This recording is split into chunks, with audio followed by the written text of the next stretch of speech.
All right, this is my 2013 Dodge Ram. Now, this is 2026 and I have never changed the brake fluid. I'm sorry.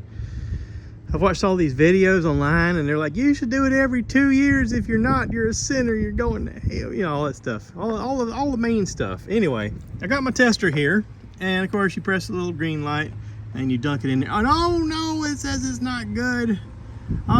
It's better than the Jeep was, but still it's not good. I need to change it. But it's not too bad for I don't know, what is that, 13-year-old vehicle? Yeah. So I'm gonna change it. Apparently it's just like the Jeep. It's got the same little doohickeys on the ends. Oh, if I swirl it around, it'll get red every now and then.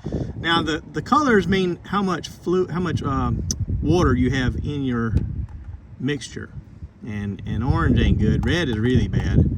But yeah, the Jeep is fully green now, and so now I need to do the truck. All right, passenger side rear is done. That looks good. Next, we're gonna go driver's side rear. All right, I bled all 4 corners. The reservoir on my truck uses more fluid than the one on the Jeep.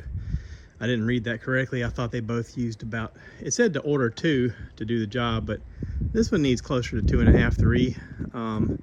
I did pump them again, and I'm not at the fill, but I'm above the line, so I'm okay for now. But I'm gonna order another container and top that off. But now I have changed the brake fluid on both the truck and Jeep, and I'm gonna make a note on my phone as to the date and the mileage, and that way I know when to do it again. So again, I've tested the fluid on my wife's Murano and it's just fine and dandy, but I'll check it again next year when I'm doing stuff. So anyway, thanks for watching, y'all.